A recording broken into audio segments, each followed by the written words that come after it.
It was right after Spider-Man came out, and Marissa Tomei had played Aunt May, who's in Spider-Man. If you watch Spider-Man, you would know Aunt May. Is Marissa a guy or a dude? Lady. So what role? Tomei. What role? Aunt May. She played Aunt May. Okay, Aunt May. Okay. Sorry. I thought you said Ant-Man, dude. No, I literally thought you said she played Ant-Man, or this guy, or Marissa played Ant-Man. I'm like, This is the Aaron Cordovez Show. okay, welcome to today's show, which we have this man, David Katz, who is a entrepreneur with probably the easiest to use Amazon influencer finding place, where they take only commission, cost you nothing to sign up, easy to use, they will get you sales, and guess what? They only take a commission. You cannot lose by signing up for this guy. So anyway, I probably should tell you a little bit more about it afterwards and tell you to sign up, but I'll tell you right now, you can just skip the podcast and sign up to Archer Affiliates and you'll be fine, because this man, David Katz, is on to it. So welcome to the show, brother. Thank you for having me, Aaron. Appreciate the introduction. Absolutely, man. Absolutely. So David, bro, tell me, let's just start, just set the ground, because honestly, we know each other really just on the business sense, because, your program works good for our brands and things like that. But otherwise, just tell me how you got started in business. Why did you even choose this kind of business? How'd you stumble into this thing? Sure. Good question. Guess it goes back a few years back when I was about 18 years old, finishing up high school. That was last year.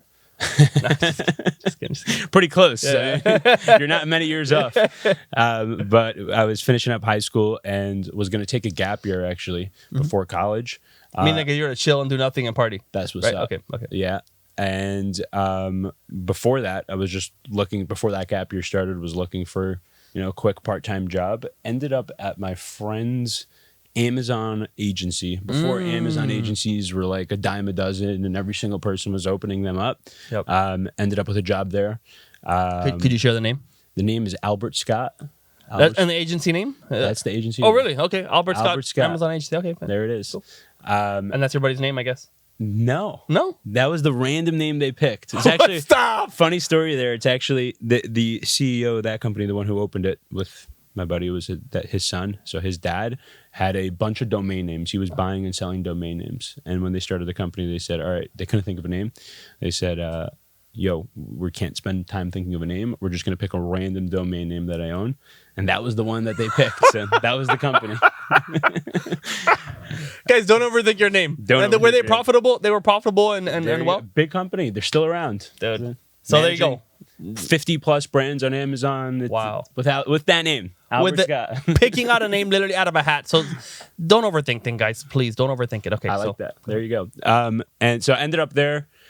Worked there for about 2-3 years. At the height of when I was there, we were managing 50 plus brands. We had a really awesome team, and then transitioned a little bit to the beauty industry. Focused on a specific brand. I was working for a pretty large hair care brand. Had a few projects. Moved. You're saying you moved from moved. Albert Scott to direct hair care brand. Okay.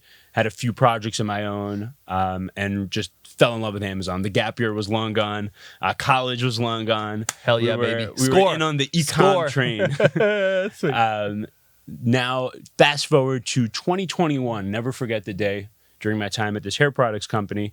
And we woke up one morning and our sales were just 10x. And this was a pretty large brand. We were talking seven-figure brand, 10 million plus, doing some serious numbers. And the sales were just 10x, and it was 9 a.m. on Eastern time zone. So we're still 3 hours behind on the Amazon schedule. Wow. And we're like, what the hell is going on? Where's this coming from? After a little bit of research, we recognized what had happened, which is an awesome story. So this hair care product was picked up by Marissa Tomei, from Aunt May from Spider-Man. It was right after Spider-Man came out, and Marissa Tomei had played Aunt May, who's in Spider-Man. If you watch Spider-Man, you would know Aunt May. Is Marissa a guy or a dude? Lady. So what role? What role? Aunt May. She played Aunt May. Okay, Aunt May. Okay. Sorry. I thought you said Ant-Man, dude. No, I literally thought you said she played Ant-Man, or this guy, or Marissa played Ant-Man. I'm like, what's the deal? Okay. Different movie. Aunt May, not Ant-Man. Thank you. Sorry. There you go. And she had done a video with Vogue magazine where she had used our product. She was going through her full beauty routine, so all the skincare products she uses, all that, and she had used this hairspray as one of the products. What's the hairspray? What's the brand? The brand's called Style Edit. Okay. It's like hair cover-up spray. Cool. was featured in this video, and for literally a minute, maybe not even so long. But that got picked up by a bunch of beauty publications. Really? InStyle magazine, Style Craze. They're like, yo, check out this hair hack from Marissa Tomei that she's using. Buy it for $30 on Amazon. And our sales were exploding because of that. Wow. All organic. Nobody knew anything about it. It was crazy. And from there, I was like, what the hell is going on? What is this? Yes. This is huge. Like, we couldn't do that with PPC. We couldn't do that with organic traffic. We couldn't do that with anything. Right. And that's kind of what got the ball rolling where I'm at today. That's amazing. Okay, so then have you been... Okay, here's a tough question. All right. Have you been able to make, now that you're doing this, something as significant as this Marissa Tomei article? Good question. Not in as quick of a period of a time. There was a certain viral element to it that, to be honest, haven't figured out yet. Yeah. Where it was picked up by so many publishers so quickly, and did well on like every single one of them. All organically again. Did BuzzFeed pick it up? Not particularly. No, okay. Do you know what year was this? 2021. Okay, 2021. Okay. Yeah, I mean that's tough because that's making $100,000+ a day. Yeah. I mean, like easy. It was crazy. Just from an article. Yeah, but we have been able to get some pretty significant traction on the right products. It doesn't work for every product. It's got to have some of that viral element, and we have been able to get some pretty significant traction. And over a longer period of time, in terms of just numbers, probably somewhere close to replicate that through the program that we've built today. But yeah, that was just also the element of surprise that had. Yes. Like now when we get a placement, we kind of know it's coming up. We have an idea of if that's going to be featured or not. But that element of surprise that it has of like opening your Amazon account that day, and it's just like, holy shit, what's going on? Yeah. It's nuts. That's brilliant, man. Okay, so then let's give me a bit of an explanation of how the program works. Obviously, I already know because I'm on it. But like, hey, will you guys take pretty much any brand and offer it? Because you're marketplace based, where people come and they see products they might like. So do you kind of accept any seller, or what kind of criteria do you have? So let's just backtrack. I'll give you the brief intro of the company and then how we work and who we accept and who we work with. So Archer Affiliates is what we call an affiliate marketing network. If you're familiar with CJ Impact, AWIN, ShareASale, all these are networks specifically for Shopify.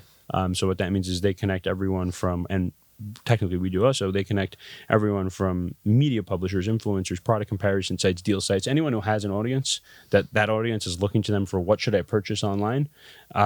They're connecting those people with the brands, in this case sellers, and we're doing that for Amazon. We connect Amazon sellers with all these people who are promoting Amazon products. Historically, like was done in the situation that I had with that Marissa Tomei and hair product, these people or publishers or affiliates, we call them affiliates. It just encompasses everyone, influencers, media publishers, all that.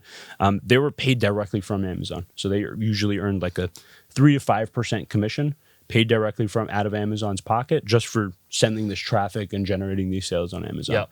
And that's, in our case, again, that's what happened. They generated a few $100,000 of sales. They got their 3, 4, 5% commission from Amazon. They were happy. That's it. What we've done is... And by the way, just as a point, I mean, I feel like maybe my wife tells me not to do this so much, but I'm going to do it. Like, I signed up for the Amazon Associates program like way back. And from what I remember, I either started at 4%.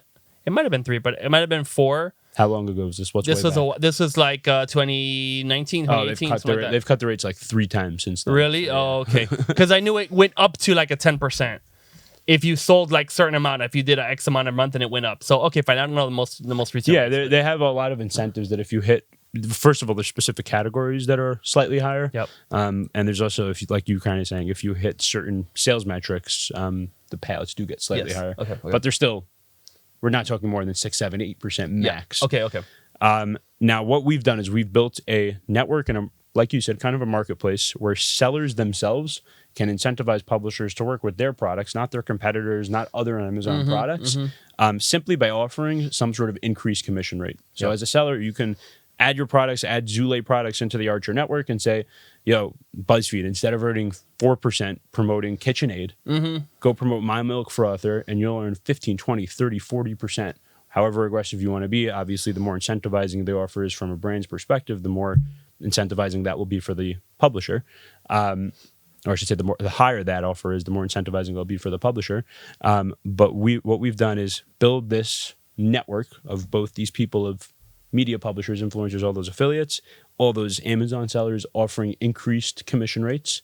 And we've built our own kind of affiliate network and ecosystem and space, all using Amazon attribution links. So everything is trackable. If you're a seller, it's eligible for that 10% brand referral bonus. And all the publishers that are promoting Amazon products through Archer are using those attribution links, which are created on the seller's account, and the reporting is available in the dashboard.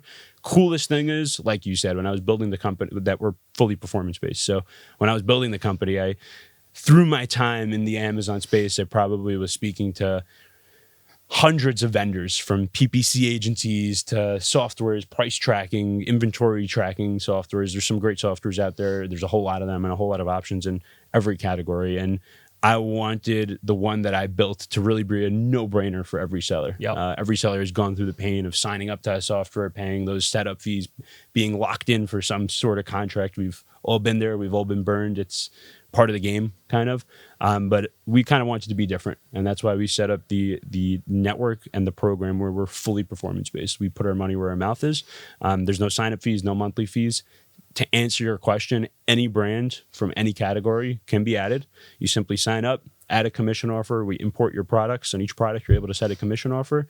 And we don't charge any fees other than that commission that you set. So we take a cut of whatever that commission payout is based on the sales we generate from that network of affiliates that we have. And that's really it. There's no upfront fees, no monthly fees, none of that. It's amazing. So anybody, guys, it's really a no-brainer. It's a no-brainer. Get extra sales to your Amazon listings. Get extra sales. Boom. That's very, very simple. Archer affiliates. That's right? What's up. And you don't have any link or anything special for any listeners? No. Just archeraffiliates.com. Yeah, there's nothing special. It's already free. Guys, it's already free. So tell you what, special code. Archeraffiliates.com, special code just today to signing up is free. Limited time. Limited time. Okay, so now I want to ask you some stats, right? Can you share how many brands have you onboarded, or maybe customers, or any sort of figures? How is this thing actually performing for you? We got about 900 brands and about 1,300 or so different types of affiliates who range in size. It's everyone from a micro influencer who has 2,000-3,000 followers all the way up to some massive media companies that we're working with. And I will say the results are super variable. So what that means is, we have our top 10% of brands some of our brands are already doing 100,000 plus a month. They're doing massive sales. They consistently get picked up. They're offering really aggressive discounts and promo codes and really high commission offers. And then we have our brands who are more stagnant and moving a little bit slower. But where are we? Ooh, I got to check. Okay. We got to see where you stack up. I hope it's in that 10%. Pressure's on now. Okay. But there's I think the opportunity in general is really growing as more and more of the affiliates that we're speaking to become just familiar of the concept of getting paid more than what Amazon's offering them. There's a lot of opportunities and a lot of doors opening up as we kind of just educate the affiliates on, hey, instead of earning this 5%, work with these brands and you'll earn 15, 20, 30%. You'll literally 10x your revenue in a month. It's a super attractive offer, and they're finding out about that, and the opportunities are increasing. But we've already generated a few $1 million in sales in our first few years, in our first few months of operating the program. That's amazing. And we're growing fast and significantly. Wow. And then what's your pitch to find the affiliate? How do you find more affiliates? Are you doing social media? Are you just cold calling, just DMing people? Hey, I got another offer, and don't buy Bitcoin, instead sign up for Archer affiliate. We've developed a pretty large network, a pretty significant network with a lot of the larger affiliates through trade shows, speaking gigs and stuff like that. We have a pretty good network there. A lot of the influencers, we've teamed up with some agencies and other partners who have a lot of sales data from a large list of influencers, and we can say, all right, these ones are the ones actually generating sales. Let's go after them. Let's make sure that we get them, and we incentivize them. We really show them the value. Once we're able to show someone the value of just 4xing their revenue, the sales process is pretty smooth. Pretty simple. And for them, it's also no fees or anything, or do they? Of course, no fees, nothing. They just got to start using attribution links instead of their associates links. Wow. And what do you think? Has Amazon reached out to you at all, or you have no communication from them? I'm assuming, like us. I mean, we sold so much, and Amazon doesn't like call us and say like, "Hey, you're doing a good job." I mean, that's unfortunately the case, right? Yeah. We do have a lot of communication with the attribution team, some communication with the associates team, and we've kind of helped them in product. But yeah, I mean, it's Amazon. Yeah, exactly. But in fact, I actually went to Amazon's podcast. They actually did invite us to go and talk. That's so cool. So I take it back. This is Small Business Podcast by Amazon. Get out of here. Yeah, for real. That's so cool. Yeah. So I take it back. They actually have reached out to us, but that was after over $100 million in sales. How much are you doing a year now? Last year, Amazon. I mean, honestly, I have two different reports. One of them said like around 85 million for Zula, and the other one said like 80. And I think it's like net sales versus gross sales. Maybe we had that mentioned refunds. I don't know. I need to look at the numbers, but I thought it was like 85, but then I looked at it and it showed 80. And the numbers, anyway, somewhere between 80 and 85. That's not bad. You know what I mean? That's good. Somewhere in that. And what's your goal for this year? So this year we're already on track to do over 100 because we've also acquired some companies. We actually acquired 2 companies in January. So we're buying brands. Space also? No, outside. Well, one in the kitchen, one outside the kitchen. So yeah, I mean, for sure over 100. Wow. So and it should be pretty simple. I mean, we almost did that last year with all the acquisitions and stuff, but like we did more than 85 with everything total combined. Wow. Whatever. So this year for sure. And then, yeah, I think we have to put the other brands on. I don't think we have all our brands on Archer yet, so I'll put them in there. What are we waiting for? Yeah, no, I don't. It's just putting it together. No, I don't think we're waiting for anything. Well, and I have a question because if you're like an influencer, there is a difference, which I think this is a margin play for Amazon. But have you gotten resistance, or like, what do you say to people? Because for the associates, they don't have to buy the product you're promoting. They can buy anything. Yeah. So when you're using this link, you have to sell the exact item.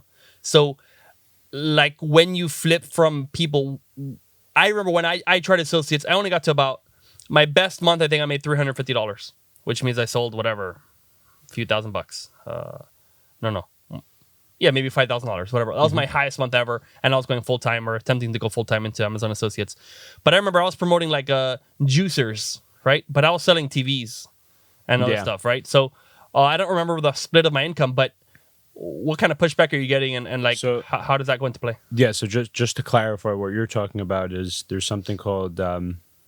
forgot the exact word for it, but essentially any traffic that a standard associate drives to Amazon on that specific customer that they're driving to Amazon, they get credit for any purchase that customer makes within the next 24 hours. So if you're an influencer, you drive a customer to Amazon and they already had a TV in their cart from 2 days ago, and then they just see it, oh shit, I had a TV in my cart from 2 days ago, let me purchase that, and they purchase it, you would get credit for that. And you would get that commission with an attribution link. My amazing 3.5%. There you go. 3.5 is better than nothing, right? Yeah. And with that attribution link, kind of like you're saying, that's obviously out the window. That doesn't exist. Yep.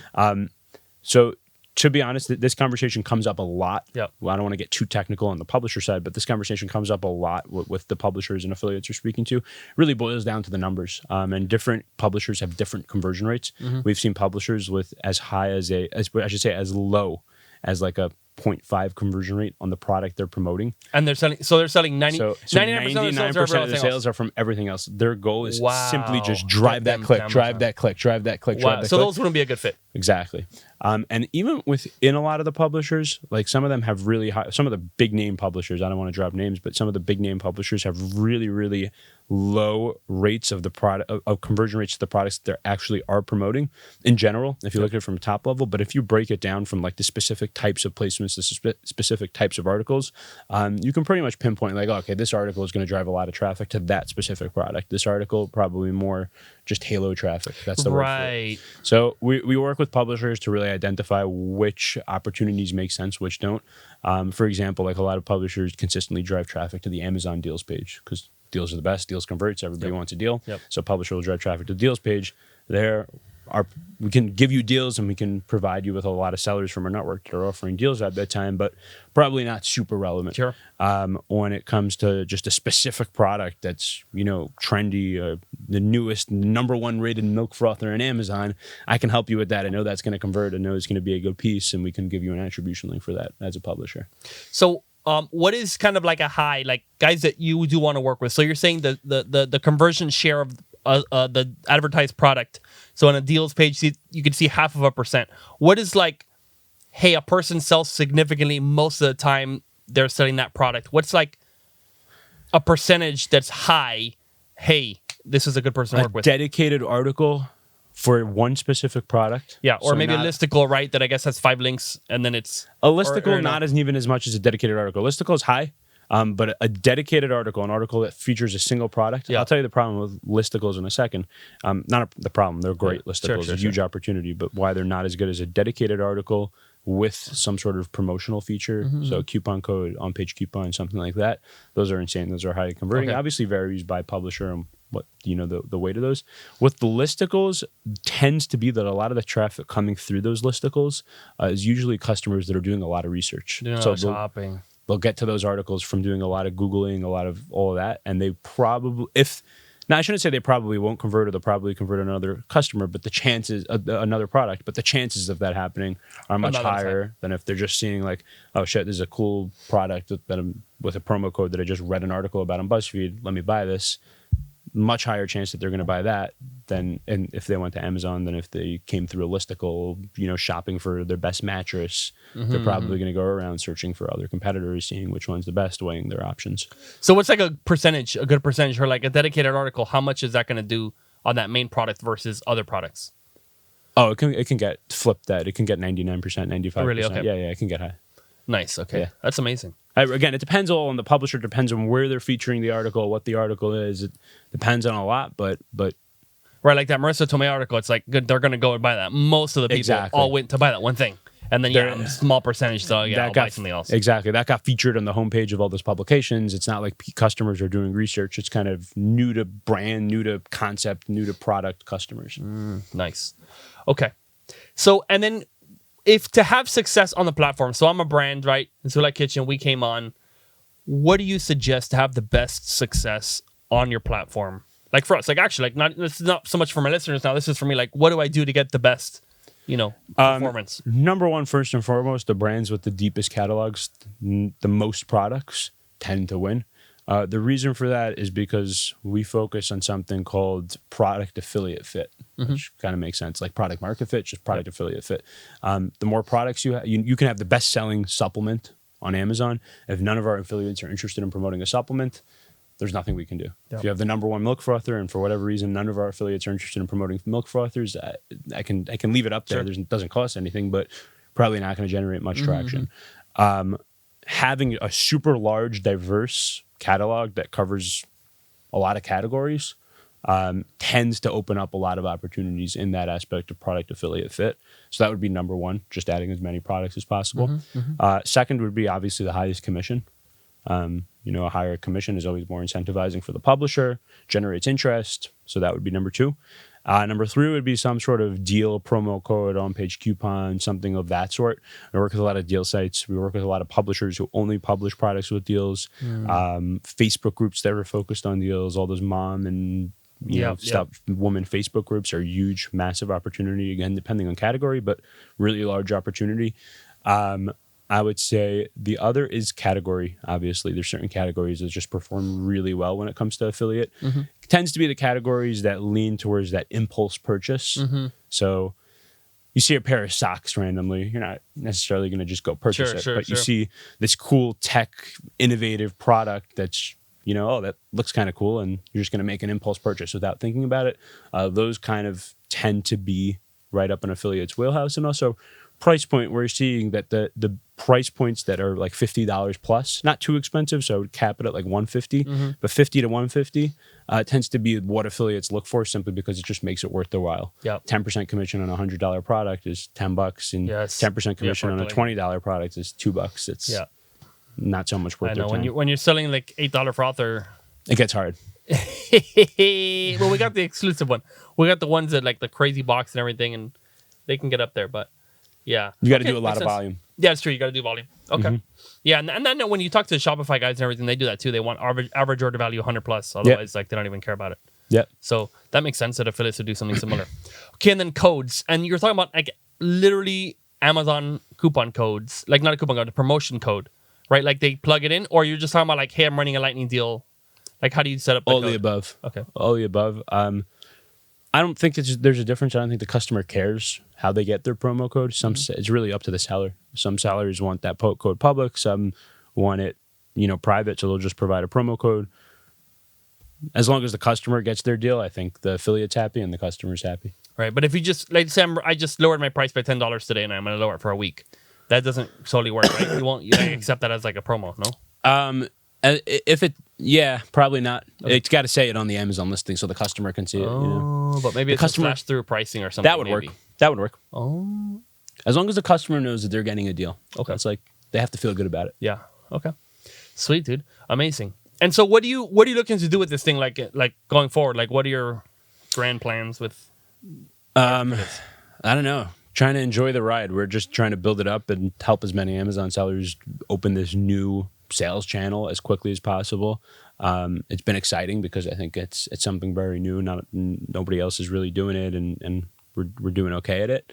Obviously, a lot of room for growth, and we hope to grow the numbers that we're bringing in for sellers. But really, to unlock a new sales channel for as many sellers in as big of a way as possible. Nice. And how many staff you have? How many staff? Yeah. We got 4 in the U.S. and then a team of, I think we're up to like 13 people overseas. Nice, dude. That's a pretty good team. A lot of developers. Yeah, a lot of developers. Wow. I believe that. And then are you guys profitable? Or are you venture capital? Or what's we raised a pre-seed round. We could be profitable, but we want to grow. Okay. So we are burning money. But we just finished up our pre-seed round, which was an adventure as well. It was exciting. Oh, dude, tell me about that. I want to know about. I've never raised money before like that. Oh, it's hard. Yeah, it's a job of its own. It's balancing 2 full-time jobs at the same time. You got to grow your business. You can't just leave your business. Especially at the stages we were at. We were not just growing. We were starting our business, and then at the same time, go around funding. It's not easy. But yeah, thank God we were able to put that behind us, and now we're just laser focused on growth starting January. Up until January, we didn't have $1 of marketing spent. Now we're actually putting budget. Okay, so and were you burning money before you raised, or you were break even? Break even. Mm-hmm. Okay, and who you started this with? Who are? Is it just you? Who's I have the founders? a co-founder, Judah Rotenberg. Me and Judah. Sweet, and you guys put your own money. We put our own money. We had an initial investment from like the idea phase. Okay. And we put that we made that last a real long time until we were super lean, until we were able to start, the needle, start generating some revenue, start generating some numbers that we were able to bring back to investors and show them, hey, we actually got something here. There's something here. Let's invest in a product. Let's invest in building out marketing, and slowly but surely we're building it out. That's great, dude. So tell me about raising money. Like, did you go? How was that route? Like, you just went to friends and family, or you did like more of you pitched to like some deck, and you did like a little bit of friends and family. Mostly what we tried to utilize is people in the space. So people that have experience in the space, whether it's through agencies, they have a big network, or they own softwares already in the space, or affiliate space we got a little bit of money from. Tried to take it as strategically as possible. Obviously, money's money, so it doesn't really matter where it's coming from if it's money. Yeah. But we did try to take it from as many strategic partners as possible. I'm pretty happy with who we have on board. Okay, nice. Yeah. You never called me. What's up with that, dude? What's up with that, dude? Dude, you're so busy with the kitchen brand. What's going on, bro? We'll get you in the next round. You gotta hit me up, bro. And is it public data? No, you don't like valuations. This is so like you don't know. It's all hidden, right? Nobody knows. Okay. Yeah. Okay. But you don't think you're gonna need another round for how long? Who knows? We'll see. Okay. One day at a time. Okay, dude, good stuff, man. So, I mean, this is pretty basic, right? Just covering over the program. Hey, what it is, like, this is literally, I mean, the reason I wanted to share this with the audience is just because this is free money. Like, you take a product, you price the commission, so you still make money, and you get extra sales you weren't going to have from earlier. Like, it's very, very straightforward, very simple. Is your terms and conditions and say how much your company takes versus the influencer, or that's kind of all like you decide case by case? We decide on a case by case. It varies based on the affiliate partnership that we have. It's a range of 15 to 30% of the total commission, and that varies based on the particular relationship we have with that particular affiliate. Right. So the affiliate, they're going to take more than, or they might take whatever. Okay. Exactly. Okay. Interesting. And you're saying 15, 30% of the commission, the total. So 15% of 15% or 15% of 25% or whatever it is. Or, Exactly. Okay. 50, it's of the commission, not of the total price. Commission of the commission. Okay, sweet, dude. So now I've shared, like, guys, please, this is a no-brainer thing. If you have any brand at Amazon, really, of any size, because like you're saying, the product to influencer or product to affiliate fit, like, if you have a baby brush, for example, I mean, I don't know this extent, you might already have, but like, and that's your only product and you're a small brand, might as well put it up because they may not have a person who has a baby brush, right? Or has a whatever, a creatine, whatever the hell you sell. So like, put it on, you may get extra sales, so do that. But now, like, any closing thoughts to just people who are, you know, I don't know, is there any resistance from brands? Like, why would they not sign up? I don't know. What is the resistance you normally hear? It's actually funny. I was on, we have a sales guy now, and I was just on the phone with him. He's been in the company now for just over a month. So he's been on a few sales calls already, and he's doing it himself. He's doing a great job. And he said, you know, something I realized, David, is the big brands, the calls are so quick. They're so easy. They understand the concept. They sign up. Sometimes we don't even need a call. They just understand. They sign up. It's the smaller guys that are always asking the questions. They're always hesitant. They're always overthinking things and not knowing. You're absolutely right. There's nothing to hide. We're not charging anything. There's no upfront fees, no monthly fees. It's really, I think it's a no-brainer. That's brilliant. So guys, take it from, this is when you have a product that large companies take it and say yes immediately. There is no scam when you're a small person. It's the same offer. So realize people get big when they see a good offer, they need to take it. And so again, I'm working with these guys because it's like, okay, bring me some sales. And then if you don't, then I don't pay you. I lose nothing. You know, like, and I hope, again, read your own terms and conditions. Like, this is not like a full I didn't probably read all the terms and conditions. And like, okay, my legal department will probably be bad. Like, I don't know. Maybe I signed something, maybe I didn't. I don't remember. So unfortunately, it's really, honestly, I'd say I need to take more responsibility, like making sure, because who knows, maybe the contract says, hey, I don't know. Dude, I don't know the legal stuff with that, but like, if, let's say you signed something you weren't supposed to, that's on you. Like, no matter what I say, don't do shit because I say it. Read your stuff. Don't sign anything if you don't read it. That would be the ideal scenario you should do. But really, the offer is pretty straightforward. Check it out, Archer Affiliates, man. And any closing remarks to anybody? I don't know that you want to say. Or dude, are you on social media? I am on social media. LinkedIn. That's where I'm probably most active. So yeah, follow me on LinkedIn. All right, David Katz. David, and then last name is Katz. Sounds like Katz, spelled Katz. You got it. No closing remarks? That's it. Sign up. Sign up. There it is. Sweet. All right, that's it then. Thanks, Aaron. Yeah, absolutely, bro. Good to have you.